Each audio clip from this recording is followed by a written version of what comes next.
Holla the blow, blow, blow. Holla the blow, blow, blow. Holla the blow, blow, blow the man. Holla the blow, blow, blow. Holla the blow, blow, blow. Holla the blow, blow, blow. Holla the blow, blow. We go have a grand time all night tonight. All night tonight. All night tonight. We go have a grand time all night tonight. All night tomorrow night. We go have a fine time all night tonight. All night tonight. All night tonight. We go have a fine time all night tonight. All night tomorrow night. Let me go. Holla the blow, blow, blow. Holla the blow, blow, blow. Holla the blow, blow, blow. Holla the blow, blow, blow the man. Holla the blow, blow, blow. Holla the blow, blow, blow. Holla the blow, blow, blow. Holla the blow, blow. Well, good evening to you. Good evening to you. I must say, buenas noches. Namaste. How are you doing this evening, people? How are you doing? It's such a pleasure to be back here on another Wednesday evening to be advancing the cause with you. Now tell me, how was your weekend? What did you do? Did you have some hyped up activities, of course, within the safety of your homes and abiding by the COVID rules? What did you do? I had a great weekend. I was way out on the Pomeroon River visiting, well, I shouldn't say visiting, meeting with our citizens down there, those citizens who were flooded over somewhere about a month ago or something like that. We were meeting with them. And of course, we took some sort of a bit of assistance to them.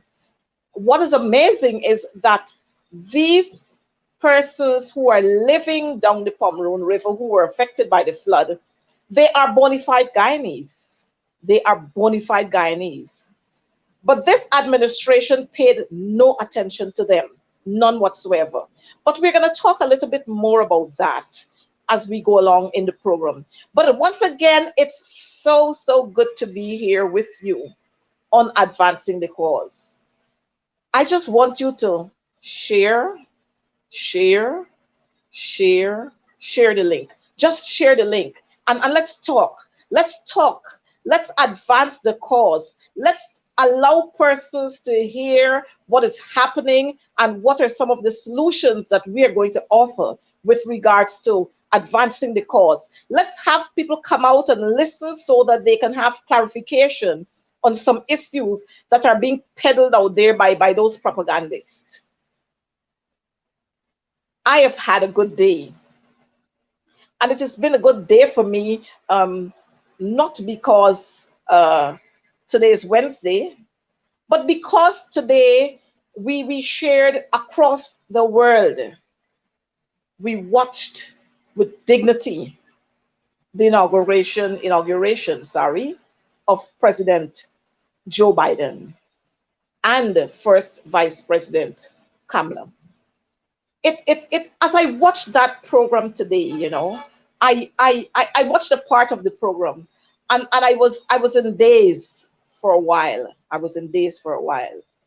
I was moved emotionally because when I watched the manner with which that entire part that I looked at was conducted, I recognized that we have a very far way to go.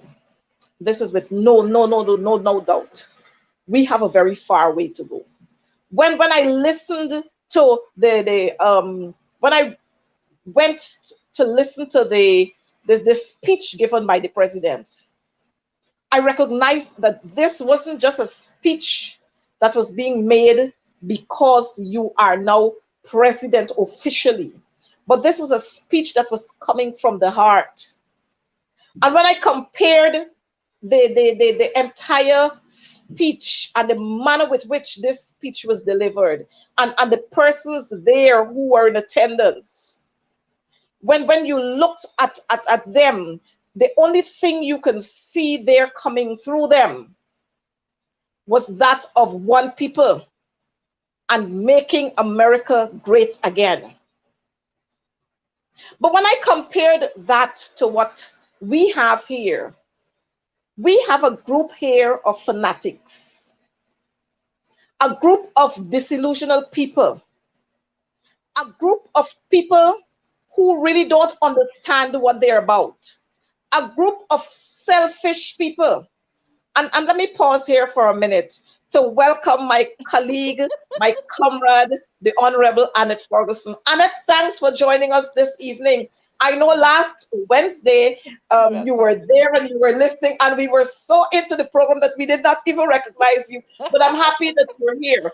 But I'm Yes. saying to my viewers, Annette, that Mm-hmm. when I watched the part that I was able to catch of the inauguration this today, I was moved emotionally because I Yes. saw there not a president for some people, but a Mm-hmm. president for all of America.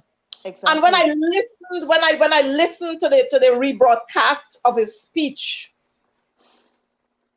I was almost moved to tears Mm-hmm. because I recognized that this wasn't about one man, or this wasn't about ego, or this wasn't about being selfish, but this was a group of people who were there committing themselves. Yeah. Yeah. Even though they were committed before, they were committing themselves to Yeah. working towards restoring the honor and the dignity of their Mm-hmm. country that they lost 4 years ago. And Indeed. when I compared that to what we have here, I recognize that we have a far way to go. Let me have some comments coming from you, Annette, on what transpired today, this whole inauguration. How you feel about it? Good. Well, first of all, Coretta, let me say a pleasant good evening to all your viewers and listeners, both home and abroad.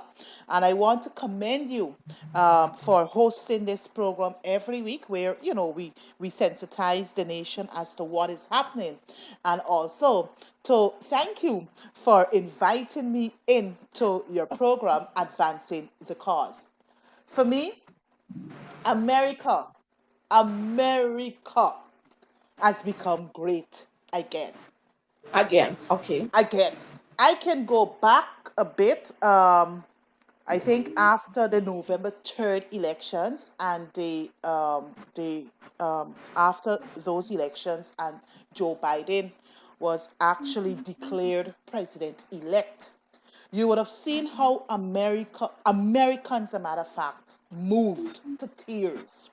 In Mhm. all, practically in all the states, many persons, whether COVID or no COVID, Coretta, they came out in their numbers to throw their Mhm. support because they felt a sense of freshness. You know, Yep. America can now, America was once for the past 4 years, probably persons had their knees on the neck of America, their knees on the neck of Americans.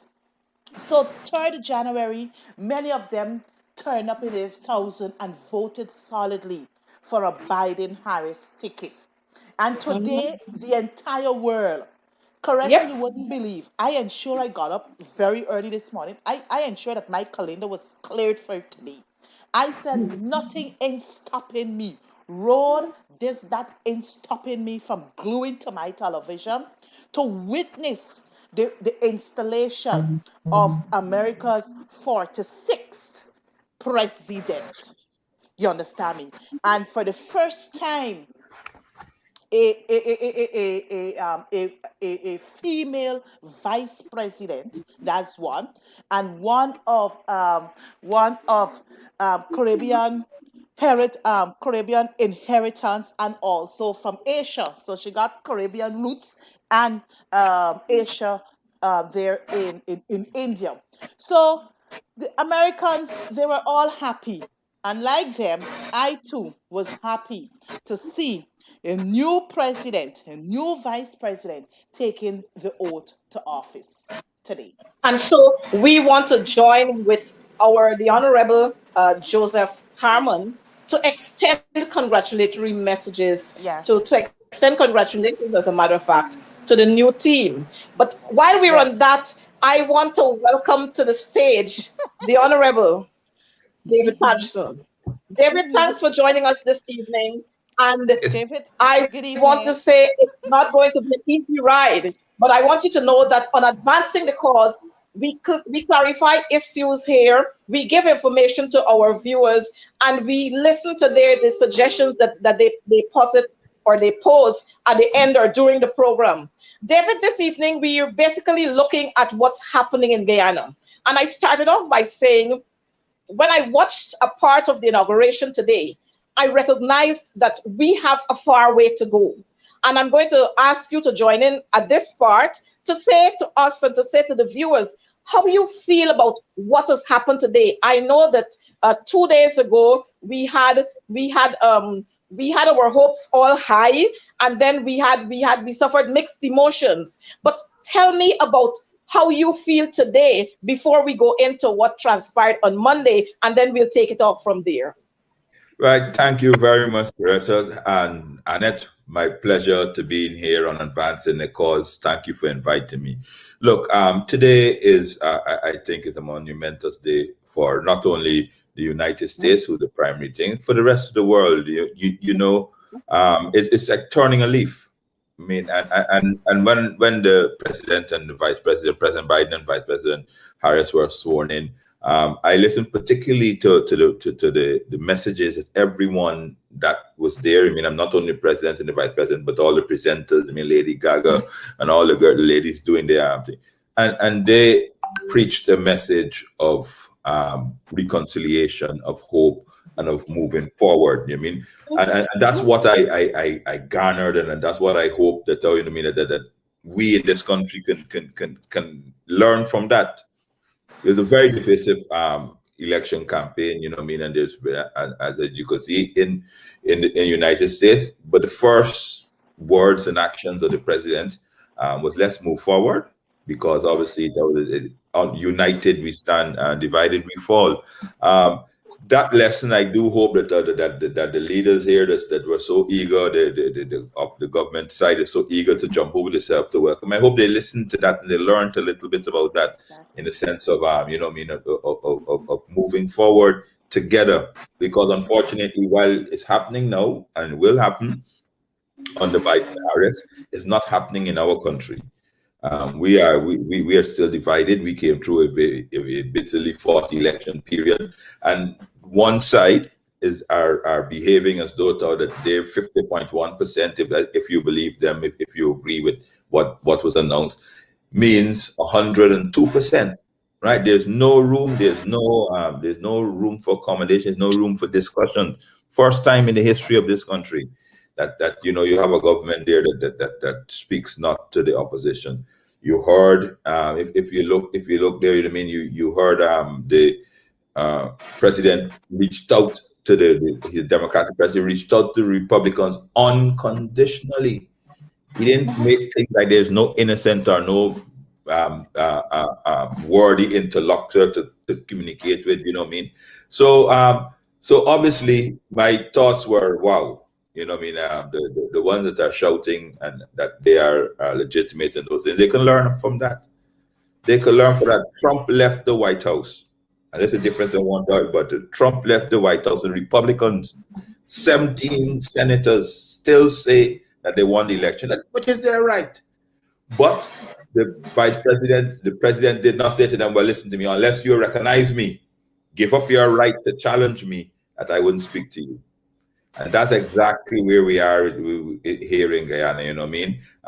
Yeah, so while I had mixed emotions in the sense that I was quite glad that there's now a nice change, but the change of the baton for the United States, I was very disappointed that the ones there that are there championing, putting up selfies of themselves and those things like that next to the picture of the new president and vice president hasn't learned anything from them.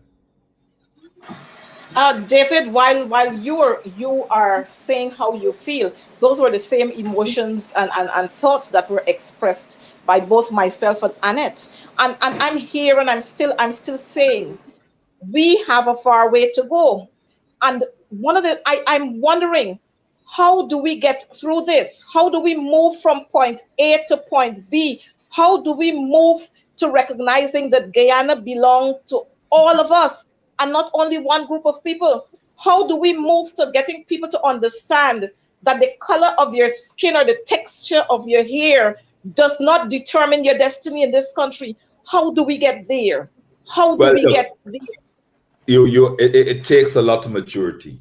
It takes a lot of Exactly. maturity. And I was saying earlier to somebody that as an administration, when we changed governments in 2015, when the government changed in 2015, we worked really hard, really hard as to ensure that the vanquished, the person that lost elections, obviously in their support base because of you changing governments after 23 years of one government. We work really hard that they don't feel intimidated nor threatened and those things like that. We extended. I was telling you, we extended our hand of friendship. We by policy. By Exactly. policy, we made it guaranteed that every single board in this country must have a parliamentary opposition rep. And we just didn't, not even what they're doing to the smaller parties, who they say, send me your names and we'll stick them in the board.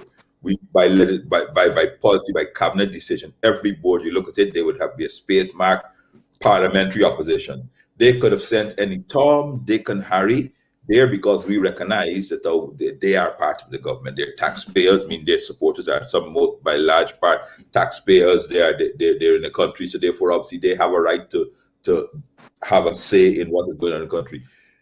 Versus where we are now. Absolutely no representation there for the opposition. Absolutely no representation for the people's supporters. Whichever election petition, whichever number you would like to agree, the minimum, the smallest number they prescribe to the opposition is 48.8% or something like that. Yet no say in anything. So therefore, no say in the way the country is managed, in the way the money is spent, in what is done in our communities. You know what I mean? They're going into Agricola and telling the people what they're going to give them. They're elected leaders in Agricola. There's elected leaders in Boxing. There's elected in Charlton Lodge. Everything, there's elected leaders. So what you have to do, what has to be done, is leaders such as ourselves keep advocating it. We should not be shy. We should not cover away from our responsibilities. We have to call a spade a spade. It's an ethnicization going on here. They've made the public servants scared of their own shadows. You know, I mean, you're firing them. You can fire them just by merely liking a Facebook post. Right? You know what I mean? It just so therefore you mean, and then of course now they expect them to do a full day's service. They expect us as the opposition to come and sing and say kumbaya and try to tell our people that we should live and get along. You know, can we just get along? But you can't get along with people that are oppressing you.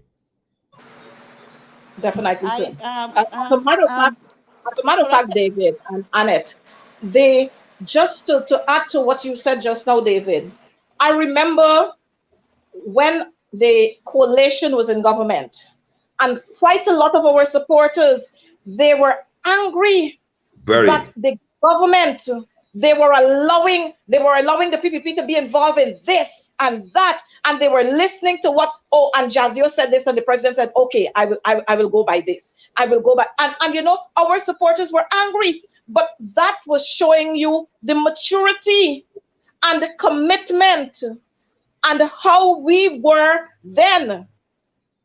As Guyanese, we were Guyanese. We weren't looking at race and color and creed and who belonged to which party. What we were seeing in front of us is uniting this country. But what we're having now, like you said, and let me highlight this one. We have the Trade Union Recognition Board. And I remembered Lincoln Lewis saying to the minister then, we have two umbrella trade union bodies, the TUC and the FITUG. And the TUC will not sit there alone unless we will not sit there unless we have a representative from FITUG. But here we are seeing there is no representation coming from the TUC. We were not even sent a letter to say, well, the board is going to be reconvened and these are the persons on the board, even if you did not include us. What we saw is what was printed in the newspapers. The board has been reconvened, and we have a chairperson, and we have 3 persons representing FITAG. 3 persons representing FITAG. I remember in 2018, I think it was, when we went to the ILO conference in Switzerland, and we bargained and we battled with the minister to ensure that the trade union body was represented. So we had FITAG, we had the TUC, and we had government representative. But I know for the last 23 years, we are going to have a return of that, because I know for sure my very good brother C. Paul Narayan, who is also a parliamentarian, just like I am, he is not going to make any kind of representation for me or anybody else from within the TUC to be part of anything happening there. And it just goes to show how within a matter of months, how many of our institutions have made a 360 degrees turn, and not one for the good, but one that will take Guyana down a road where we'll have to spend a lot of time to bring us again back to where we ought to be. Annette, you were going to say something. I think you're muted at the moment, Annette. Thank you, David. I was just going to add to David's point. David speak to the issue of maturity, which I do agree with him. But I would further wish to add that mindset, your mind. If you don't change your thinking up here, then we would see the type of actions keep playing out by the PPPC. And they have no good intention to move this country forward. I recall when we came to government, just like what Biden did today, the president, former President David Granger, stood at the balcony of the National Parliament buildings there, and he said he's a president for all Guyana. And he did not only speak words or spoke words, he acted, right? And he even said, look, I'm going to extend an olive branch. He wants us to work together to move this country forward. And what we saw further is the establishment or the formulation of the Department of Social Cohesion, where everybody must be able to, come together and play their part at every national event, whether Mashramani, Republic, I can, go on and on, even at the levels of the municipalities, whenever you had national democratic local organization conferences, they were all invited. The mayors from the different regions, the councillors from the different regions, whether it's a AFC, a PPP, they were all invited to these activities. But you know what? The PPP people, they weren't showing up because they were instructed not to participate. And what we even seen at the level of the National Assembly, it was agreed that once the government gets the speakership, the opposition will get the deputy speaker. And we have seen in this 12th parliament that they hugged everything, both the deputy speaker and the speakership. So what is that saying to us? Is that the PPP has no intention of us working together to move Guyana forward. Coretta, let me say, if you allow me to just talk about that, about the speakership and deputy speaker. No, I'm not speaking about that. I'm talking about the so-called independent parties that worked and said that they're independent and they're for their people and those things like that, and they represent the indigenous people.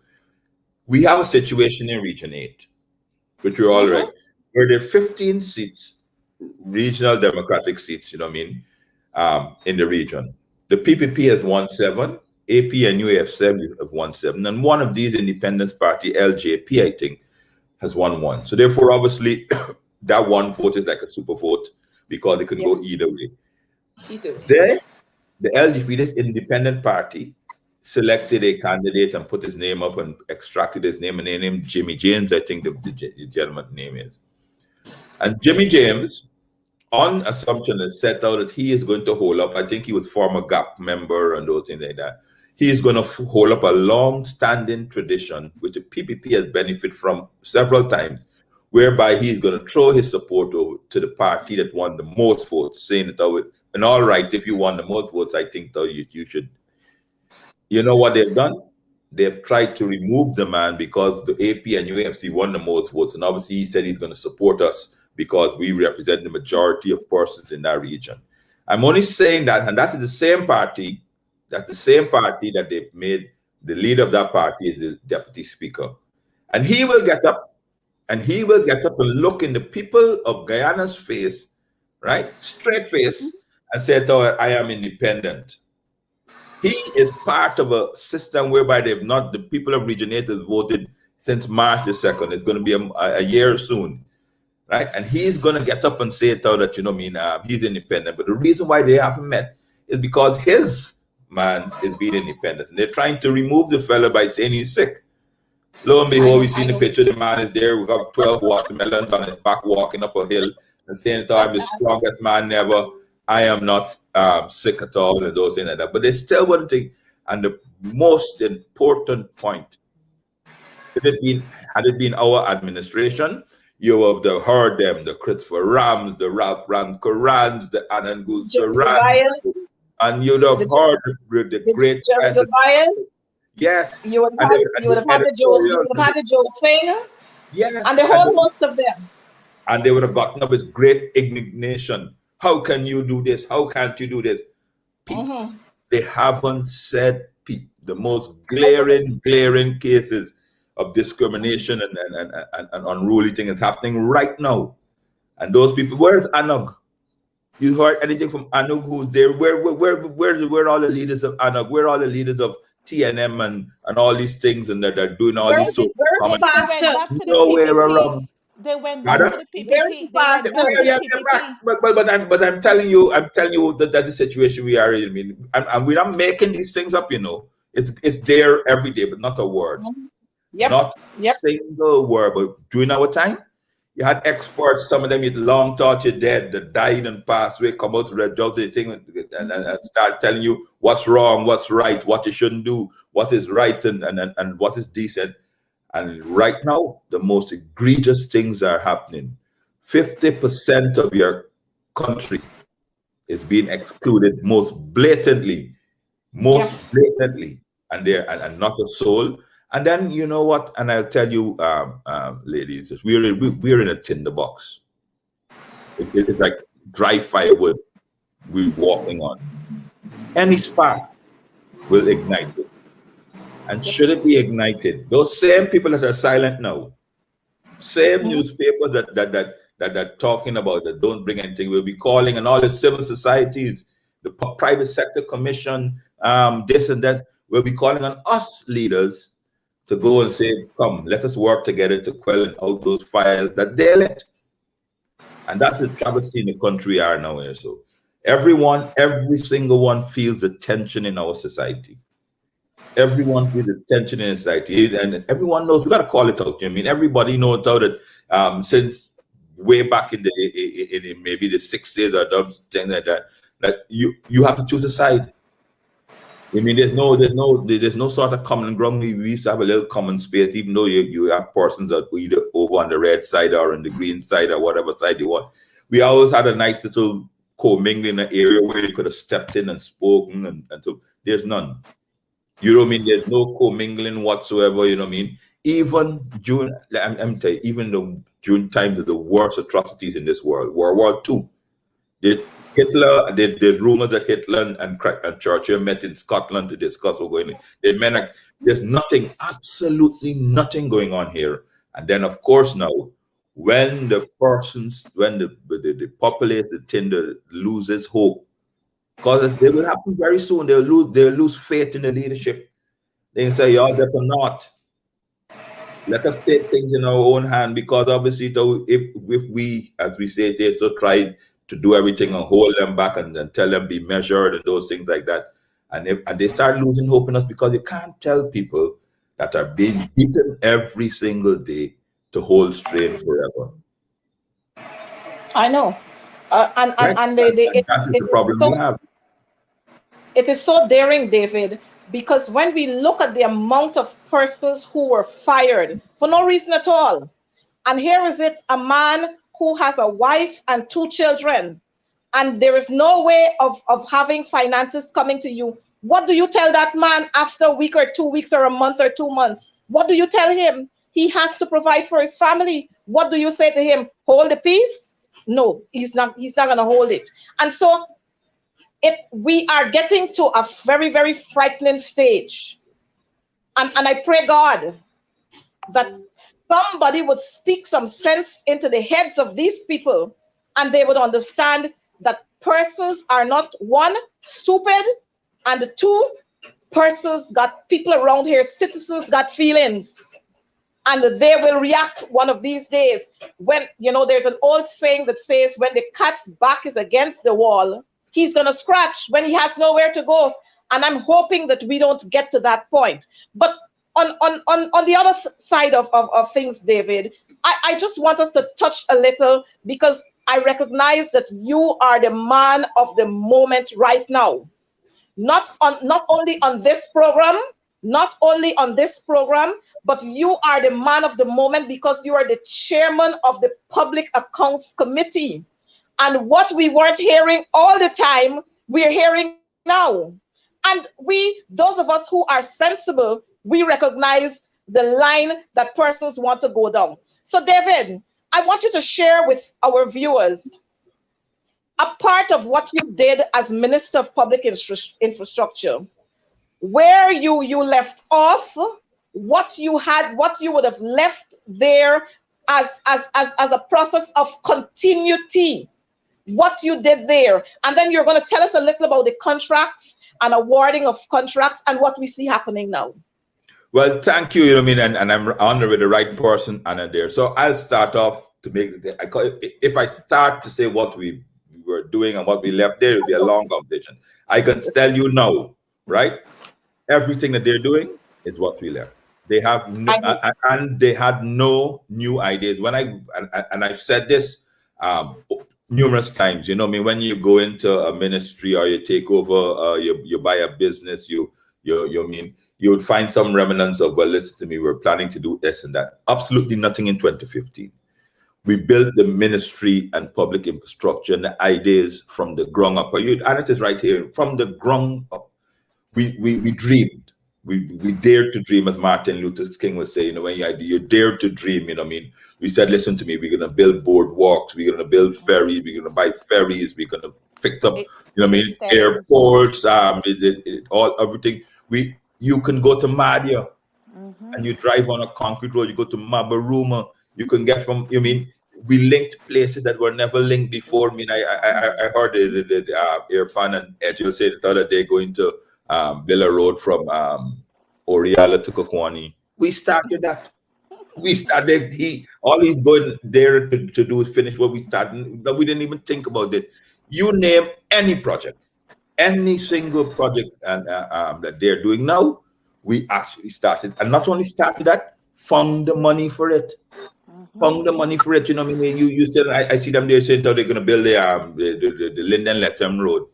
We found the money for it, went and negotiated with the British to put that there. Yes. They're not a big thing. They're gonna make Letham and HSC a regional air thing. There's a big announcement. We did that. We awarded the contract already to start the work. That's what we left there. Yeah. So all Edgel and those guys were doing, all they are there on what you call autopilot. They have no brains, so therefore they don't even have to try to engage their brain. They sit in the seat of the airplane called the Ministry of Public Infrastructure, sit down and smile, and then of course have the poor girls taking pictures of them, holding the wheel, gripping the wheel of the plane or of the truck or whatever it is, and they're looking back as though that they're driving. They're not driving, it's on autopilot. We left the ministry on autopilot. But what they're doing is just trying out the marketing. Sit down and have Photoshop images of themselves, you know what I mean, and have discussion. Not a single new idea. Not a single new idea. So We've true. done, we did all the work. I mean, the ideas is to come and so forth. You know, you hear them, and of course, when they say it, and we're such a divided country. I'm surprised when they say they're supposed to go, ooh, Edge, you're so bright. He's not bright. Yes. He Y'all is doing a not lot of bright. work.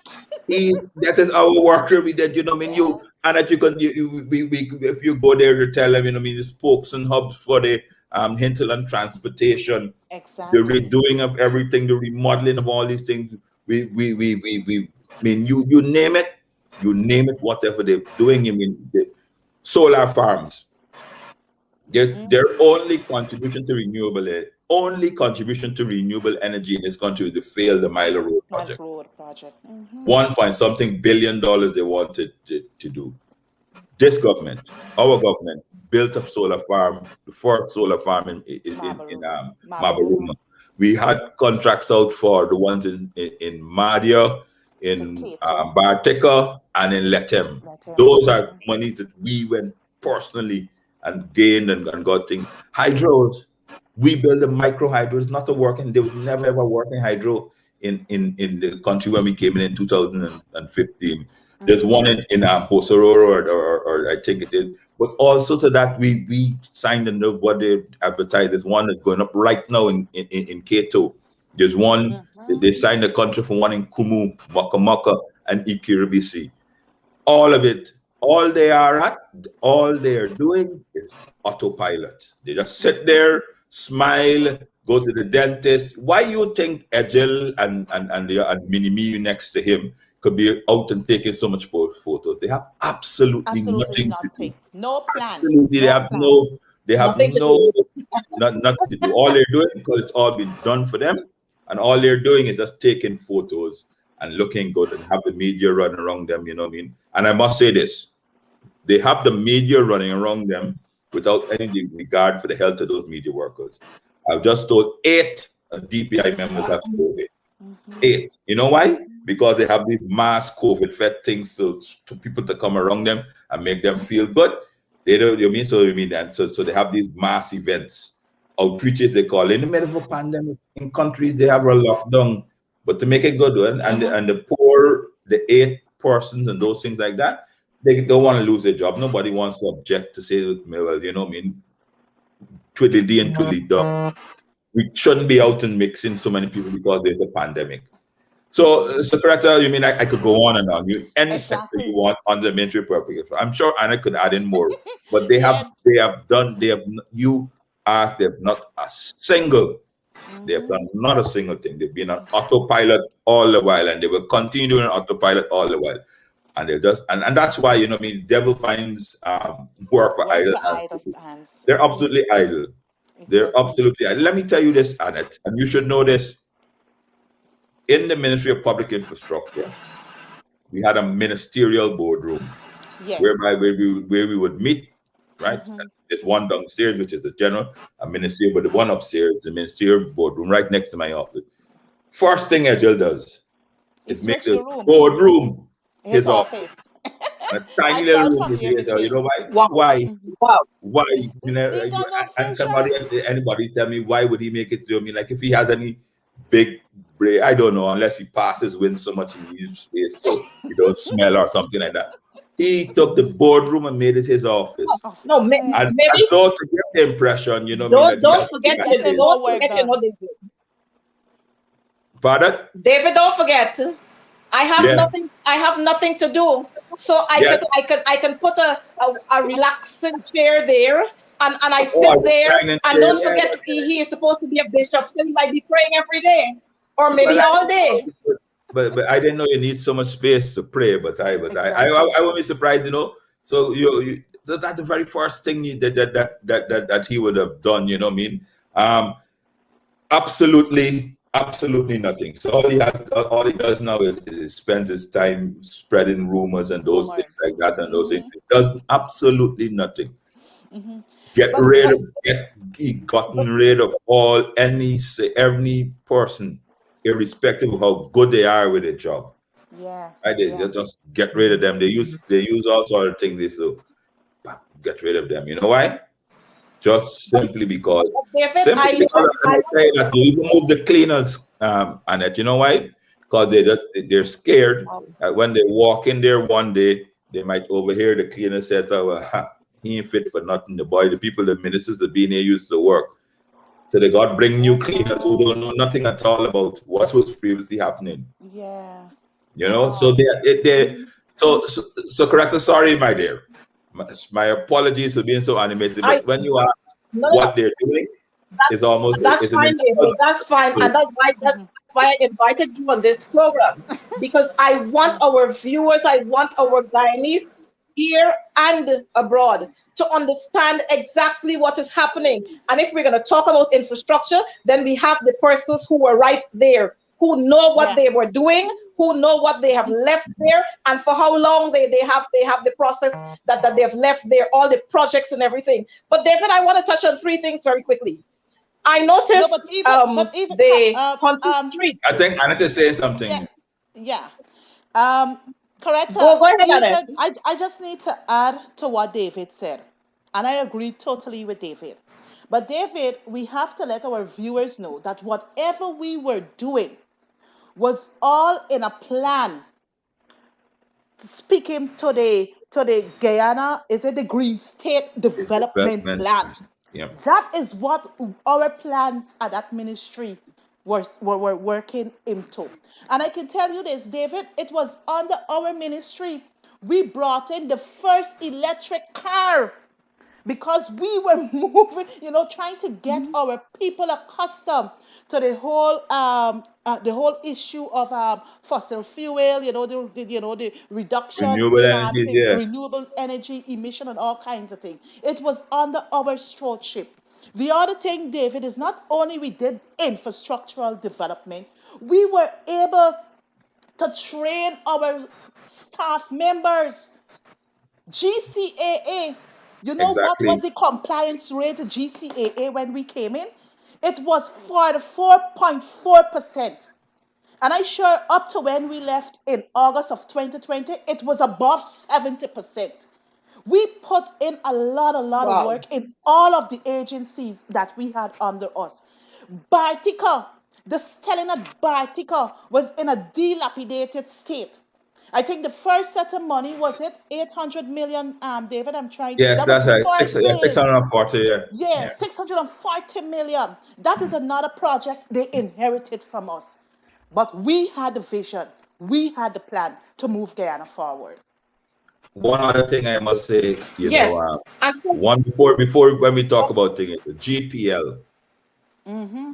we took GPL from where it is to where they have it here now. You know what I mean? And every plan that you see, I mean, if you see them saying, "Oh, the new plans that we bought will be the end of blockouts," the PPP vision to end blockouts. It takes, correct, it takes almost 2 years for you to make a generator that size. We ordered these generators 2 years ago. They arrived here in the country last year.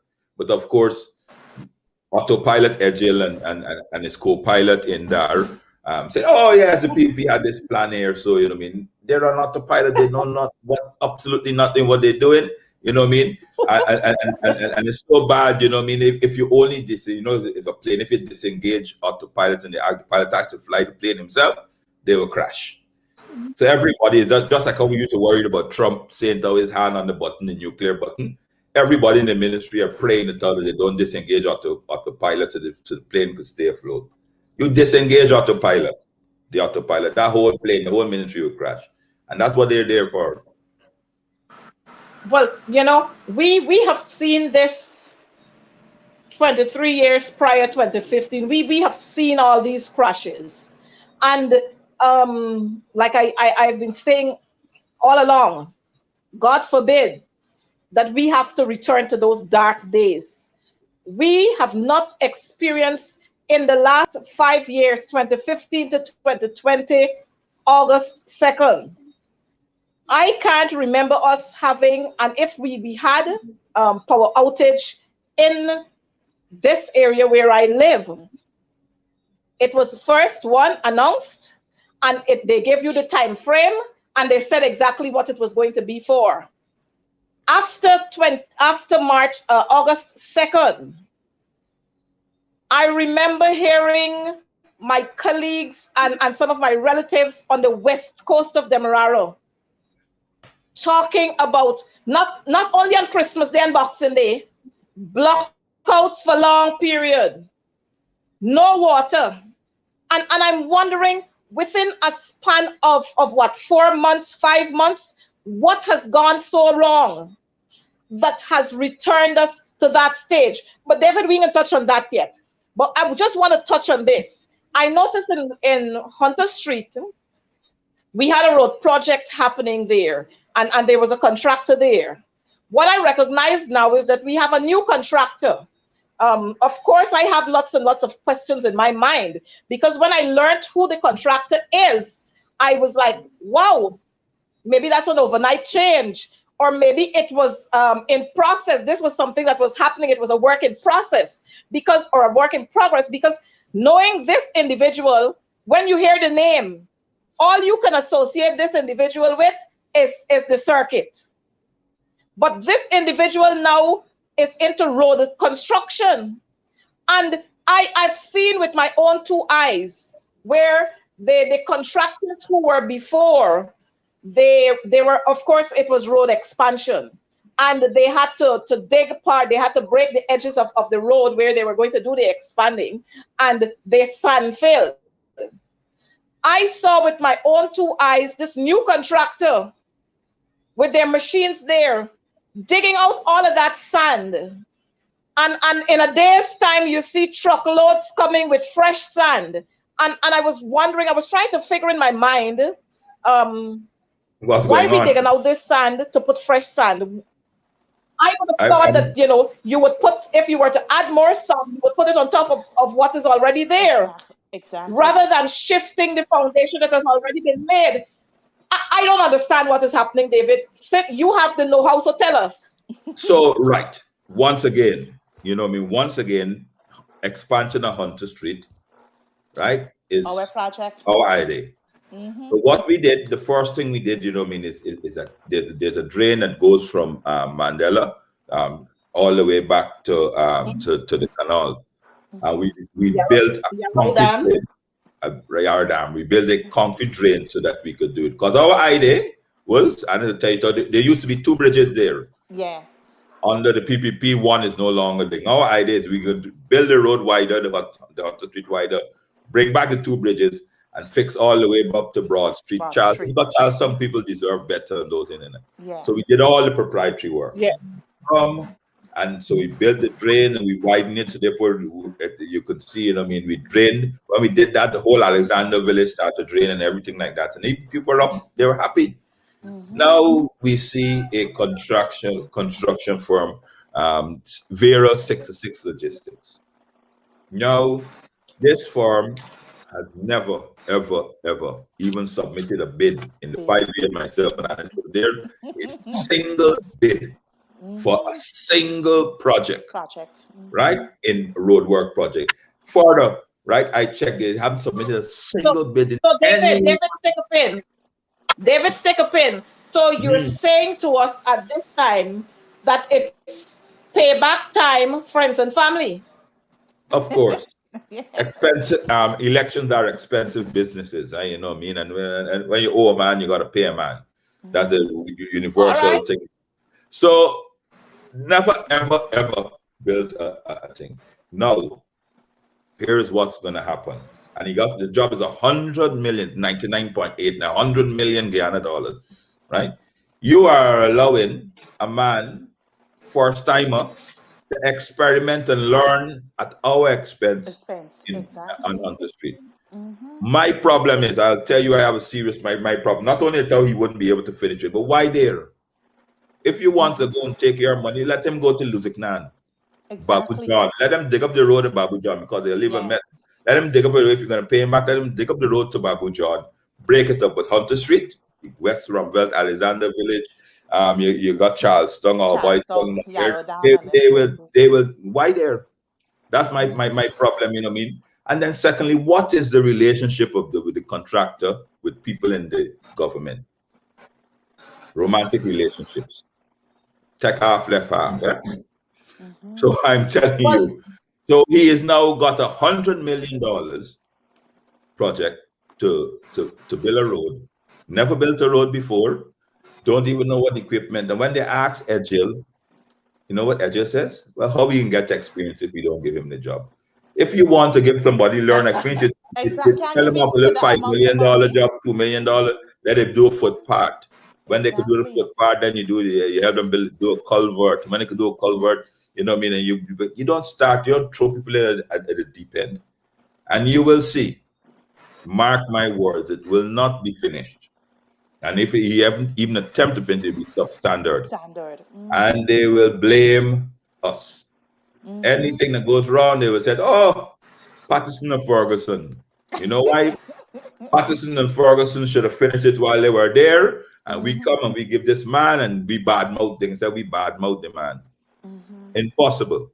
Let me tell you, that I mean, I don't want to cast blame and tell people you can't, but it's impossible.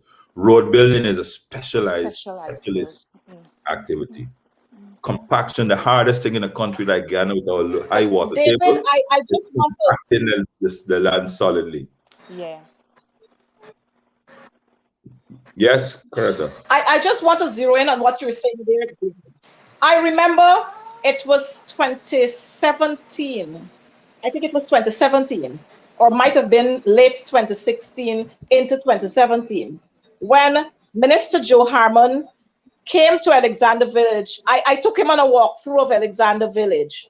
And so if we go back to some of the newspapers, you would see where there was a particular two young men from this village who went on their knees to thank Minister Harmon for coming in and doing that walk around and being able to identify with the residents there for the concerns that they shared.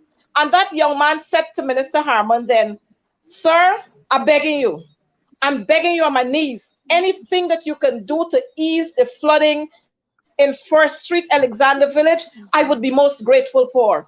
He said, sir, I am 40 years old, and since I was 5 years old, I waking up and putting my foot in water. And Minister Harmon came with the mayor and the engineers from the city council and some of the businessmen that we have around here. We did that walkthrough, and they did the dredging. Is it dredging you call it? Where they drain the trenches. The same one at Hunter Street.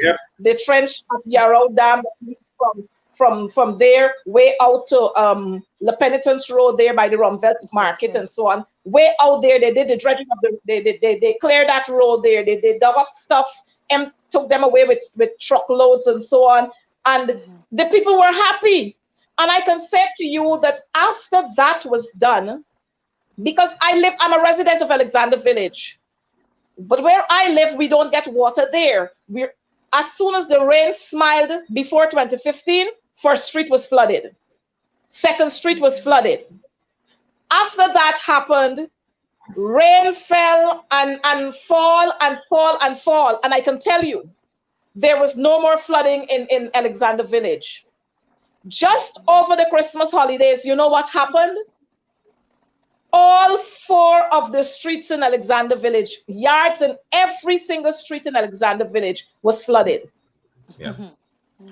Every single street in Alexander Village. And that was when that new contractor came, I don't know what they did there, but every single street in Alexander Village was flooded. All the yards had water.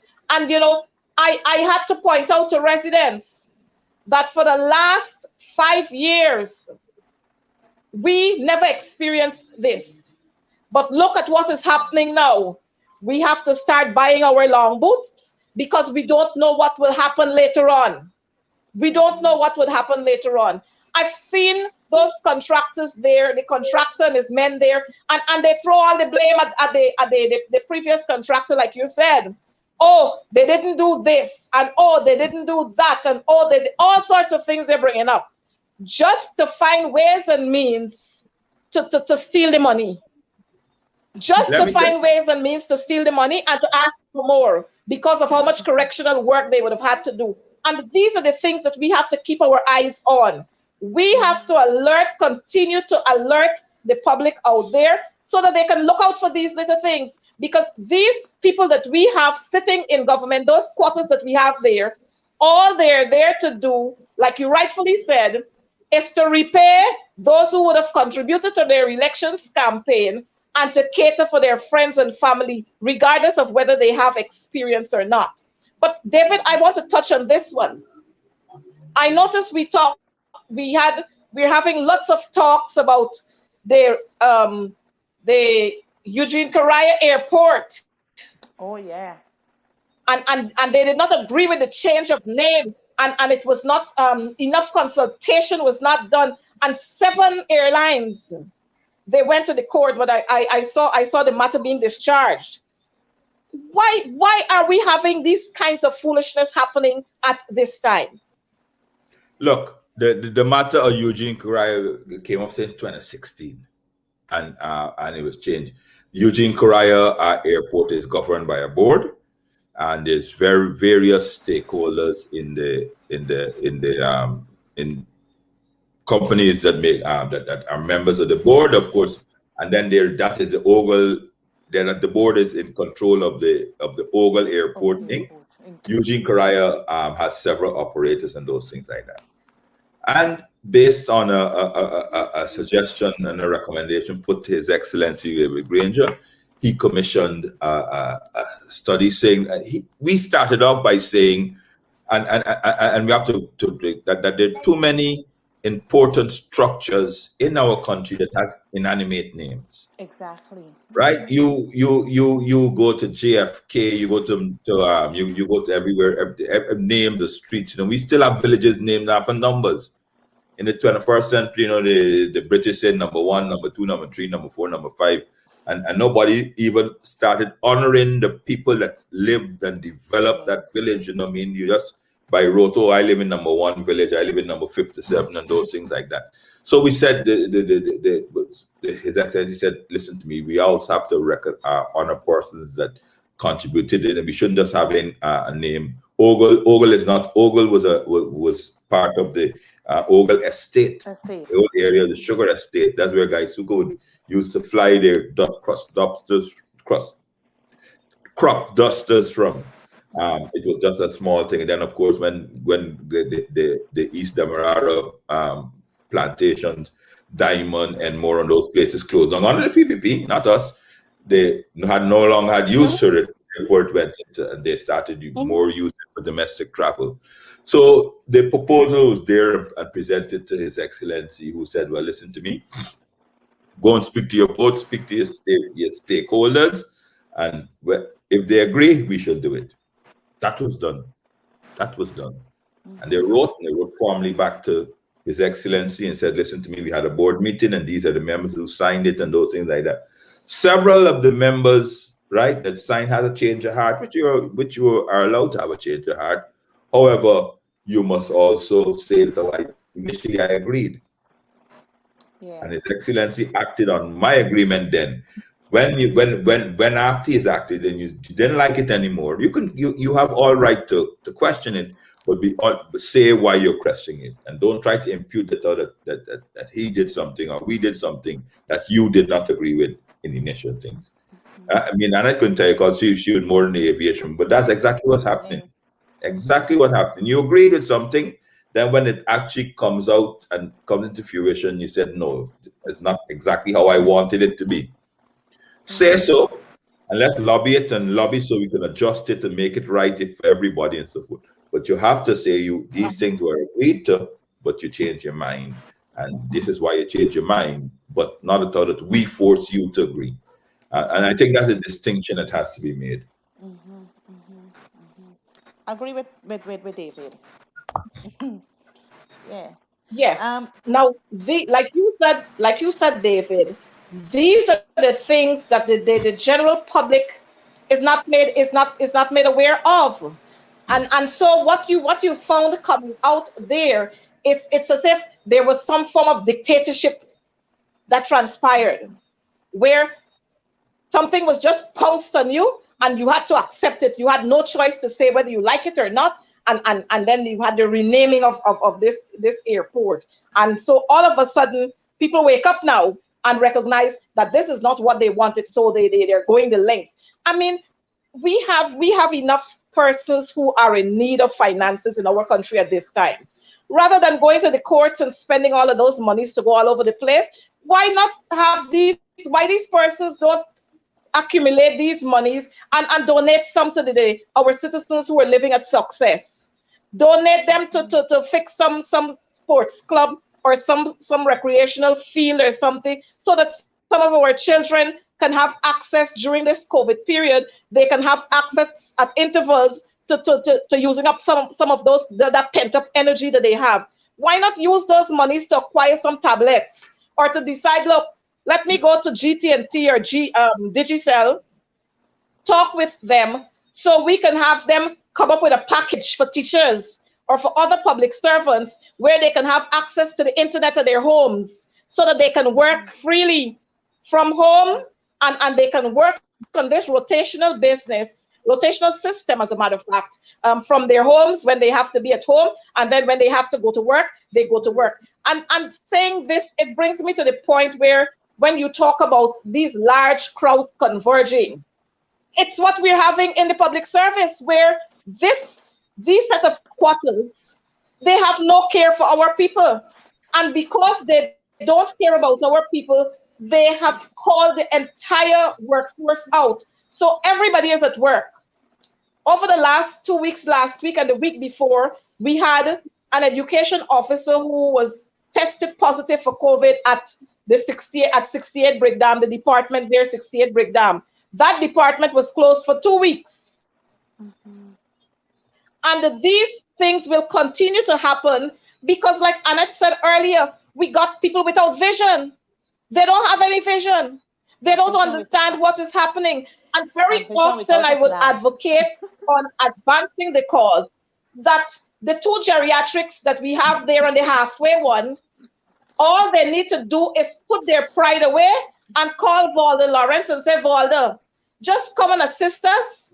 Tell us what are some of the things that you used to do with regards to minimizing the number of infections and the number of deaths. Because when we look at where we are now, from August 2nd to today, we have 6,900 and something COVID cases.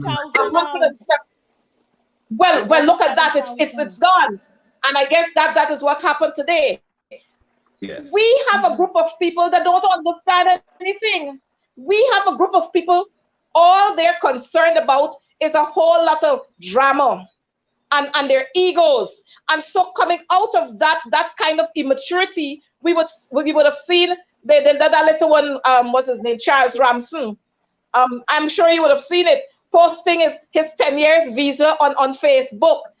I mean, how much low can we get when we would have reached to that level? And this is a so-called minister we're talking about. And so I want our viewers to understand that our country has taken a drastic turn.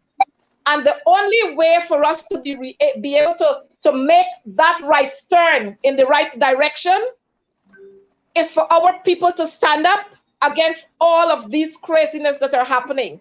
But David, let me ask you about this one. I know that as and I'm gonna switch caps here. As General Secretary of the Guyana Teachers Union, my birthday happens to be October 5th, the same day we celebrate World Teachers Day. And so if I happen to be traveling out of Georgetown to be somewhere else, celebrating with teachers, and they get the slightest idea that it's my birthday, I am in for loads and loads of gifts. And so this is not unique to me. It's not unique to anybody else. I would have seen Priya Manichan receiving lots and lots of gifts coming from the Ministry of Education when she sat there as Minister of Education. I would have seen, what's her name? The Minister of Amerindian Affairs, Pauline. Pauline, nobody had to give Pauline any gift to fix your mouth. Pauline fixed it herself. But here is it, we are seeing all of this big hue and cry about David Patterson getting some big fancy band and something else and something else, and not only for himself, but for his junior minister. Let's talk a little about that so that our public, the people out there, could understand exactly how low these people are and how they're good at fabricating stuff. Well, thank you for allowing me to address that. You know what I mean, Coretta. No, so exactly what you said, that you know what I mean, at Christmas, I give you a card. You have even any private office, you have gift exchanges. I'm sure everybody here in their ministry has gift exchanges at Christmas time. You know what I mean, you put your name in your bag and you do that. You would, I mean, somebody's birthday. I'm sure that when there's person's birthdays in your organization, the persons come up and they sub and they would give a gift to whoever it is, you know what I mean? A cake, you'd buy a cake, whatever it is. It's a common, I don't know if it's worldwide, maybe it's worldwide, but I know it's a Guyanese thing. We like lovely people, Guyanese thing, we would do things. Agile and there now are saying that. And they've seen it all that, you know what I mean, the people come together, they sub together. Cause in several cases where what happens is that you say, well, we're gonna get a gift for Don Jones. And they say what happens is if you pay $50, we will match it. Those things like that. So and then they have a collective thing. He now, and obviously, and that's what they do and so forth. He is now trying to impute improper motives. Yeah. So the receiver, not the person that giving, you know, giving anybody. So once the staff would come on my birthday and said, and they will come because and it knows that there's always a minute. So you may have a drink or something like that. You know, I mean, whatever drinks that I would have in my fridge. Well, and don't drink. So let's be honest.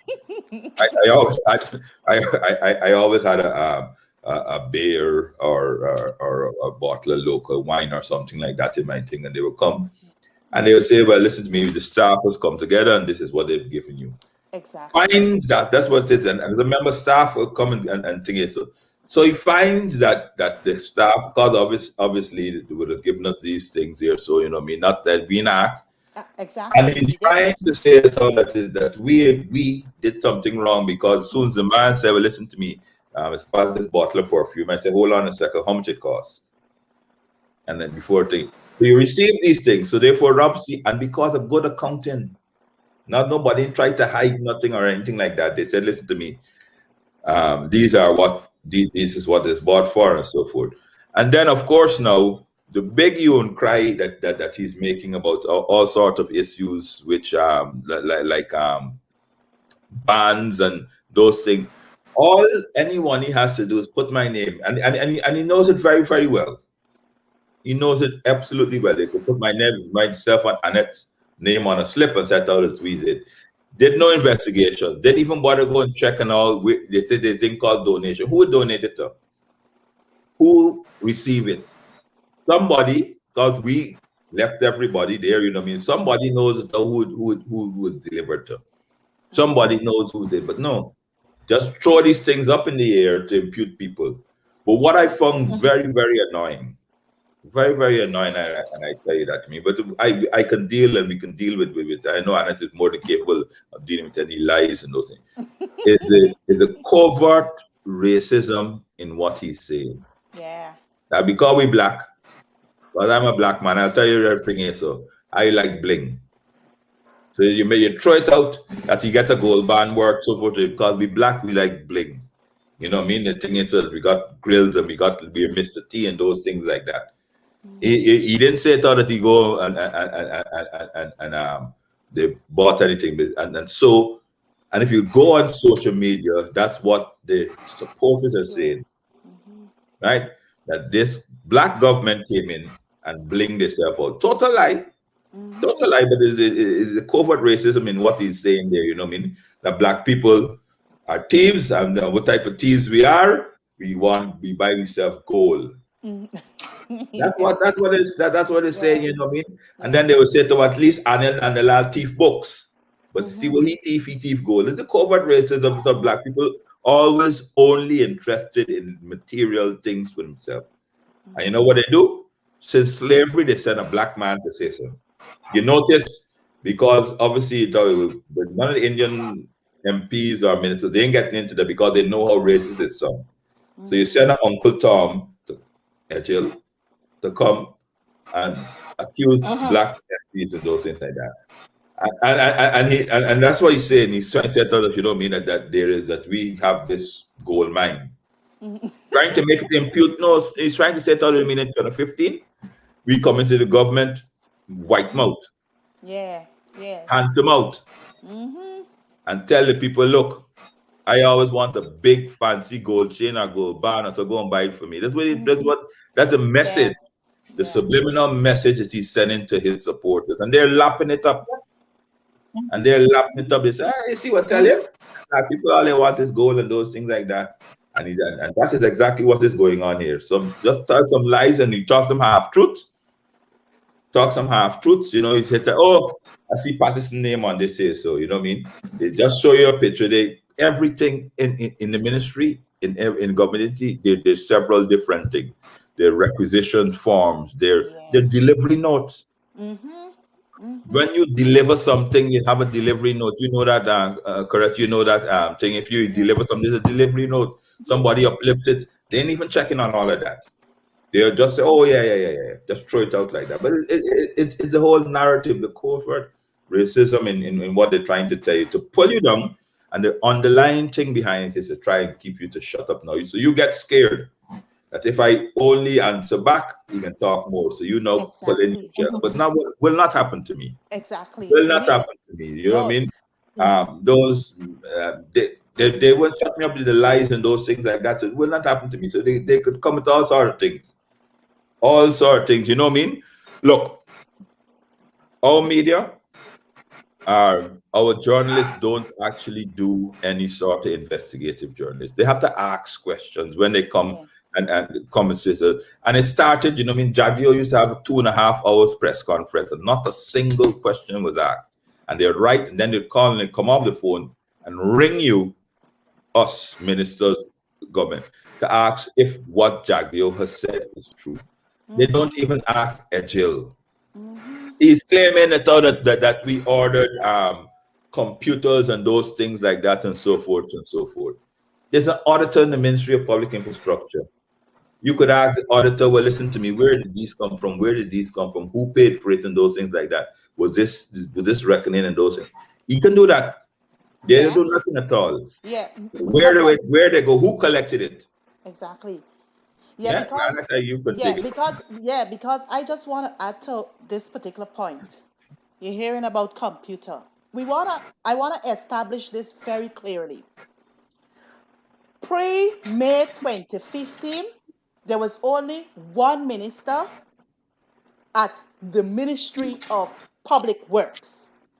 When we came into office, it was renamed Public Infrastructure with two ministers, one within, one senior. And obviously, you had to get an office for the minister within. And in providing that office came with certain things. Computers, laptops, however, and everything, as David rightfully said, there is an auditor there, and they can verify.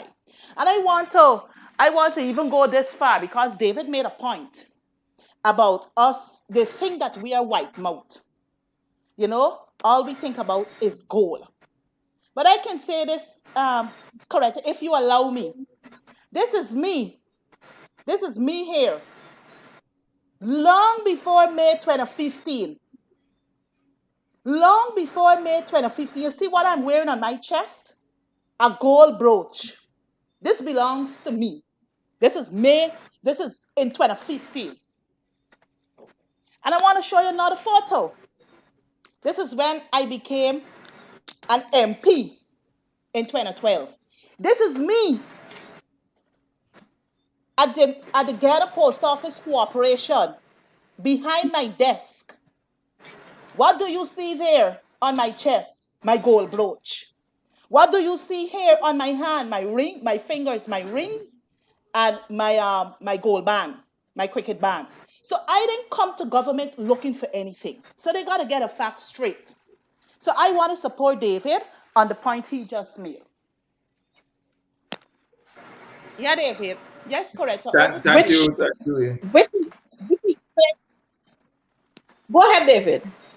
No. I will really finish on that. I will deal with them. You know what I mean? But Yeah, all they do is spew things, spew lies and those things like that. The, the truth always prevails. exactly. Exactly. Exactly.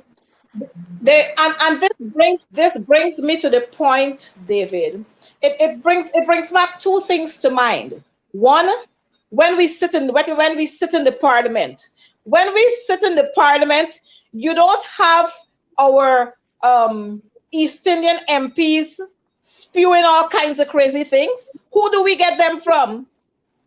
And Yeah. so the thing is, we our people, and I don't want anybody to feel that I'm racist, but this is the reality of the day, where we as Afro Guyanese, we find pleasure in pulling our brothers who are of African descent. We find pleasure in pulling our own brothers down because Exactly. we're sitting on another side of the table. We find Mm-hmm. pleasure in pulling them down. We don't see anything wrong with that. And this is basically the problem that we are having here.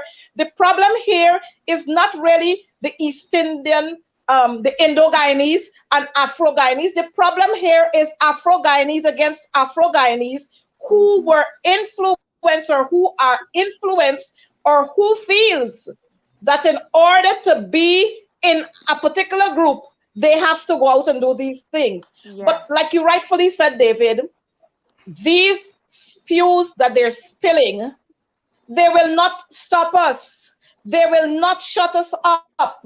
They will not cause us to retreat and surrender. We will Mm-hmm. continue to do what we have to do. And it's like I am waiting for them to talk about Coretta McDonald because I want to let them know Coretta McDonald will continue to be Coretta McDonald, and they ain't got nobody who will be able to shut me up.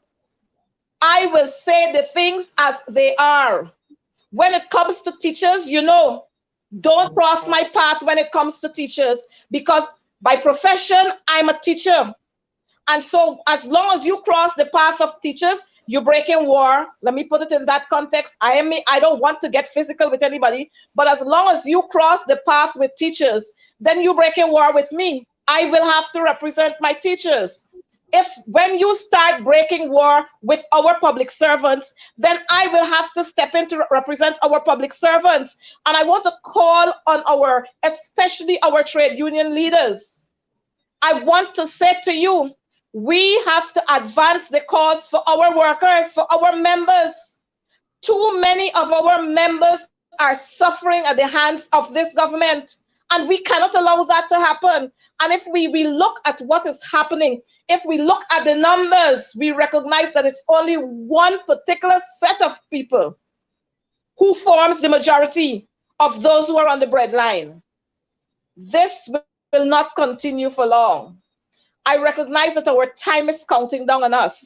And so, Annette, I'm going to give you the opportunity to have your closing words, and then I'll give David the opportunity to have his closing words for our viewers this evening. Well, once again, Coretta, I thank you for having me on your platform. And I just want to encourage your viewers and listeners to tune in to APNU AFC Live, all the other programs we have here on the platforms, so that at least they can remain sensitized and informed to the truth and nothing else but the truth. I also want to add, I should have made this point earlier when we were speaking about infrastructural development, and to say to our viewers and listeners, it was the APNU AFC government under the leadership of David Patterson, the Minister of Public Infrastructure. We, the first roundabout Guyana has today was created under our leadership. That's one. That is at Vicingen and Rupert Craig Highway there. The other roundabout will be at the junction of Sheriff and Railway Embankment, the Sheriff Mandela Road expansion. So when this particular project is completed, they cannot take ownership for it where the design is concerned because it was our vision and it was our idea. And prior to us leaving office, we had commenced the project. So that's what I want to leave with your viewers and listeners out there. Thank you, David? Annette. Thank you, Annette Coretta. It's a pleasure being here. I want to say this to the viewers here. It is not a time for you to be disheartened. It is not a time for you to think that all will not be well. This is actually a time now. Now is a period for you to be resolute. The PPP feels that they have won, but they haven't won anything. I mean, they have not won anything, and it's about time that we now start taking back what rightfully, our share of what rightfully should be ours. We, as a coalition, we have done things, and we put things in place for the betterment of this entire country. Ms. Coretta spoke about the drainage. When myself and Annette took over in 2015, of the 13 sluices and pumps, three were working. And they said to you, in every single rainy season, the entire Regent Street used to flood. Entire Regent Street.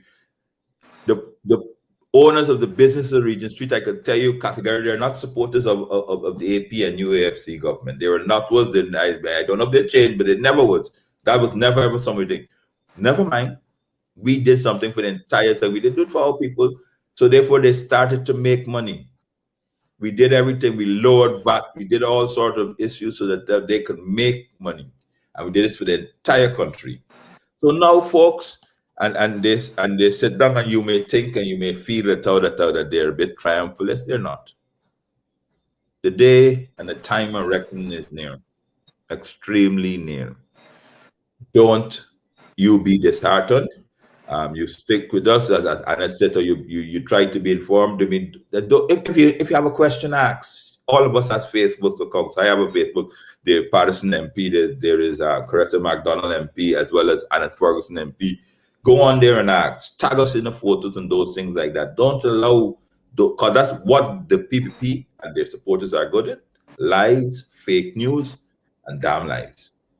Tag us and we will debunk them. We will put you right. Tag us and we keep you abreast of what we're going to do, when we're going to do it. We'll ask for your support. And you can also tell us. I like to make this plea to your thing. You could privately message either of us, any one of our three, with a picture. Take a photo of it, privately message. We tell you for sure. We delete your name and those things like that. If something is going wrong in your business and your ministry, or where you work, or if you're being victimized or those things like that, send us a note and we will investigate and expose them. We got your back. As long as you stick with us, we have your back. Thank you very much. Well, David, I want to thank you so much for being here with us. And I want to let you know that don't feel that this is the first and the last time you're going to be on this program. What I'm going to do, I want to thank you extremely from the bottom of my heart, because I know this was at the last minute. I said, David, I want you on the program, and you so readily agreed to be on this program. We got lots more to talk about, because our viewers, they need to know what has been happening, what we left there, so that this corrupt group of people can continue. I want to say to you, Annette, you're always there. Thanks for being on the program this evening. And we're going to keep our supporters rocking as we continue to advance the cause. So our viewers out there, thank you for being with us every Wednesday evening. We are going to continue to advance your cause. And we want to remind you that Guyana belongs to all of us. and every single one of us have our share of that pie there with our names written on it. So you don't take too much worries with, oh, this is happening with the sugar workers and our bauxite workers are left out, and this is happening here and this is happening there. Old people got a saying, long time done, short time left. With that, I want to say good evening, have a good night. Remember to observe the COVID protocols, and let's continue to remain safe. One love. Good night, everyone. Cheers. Thank you.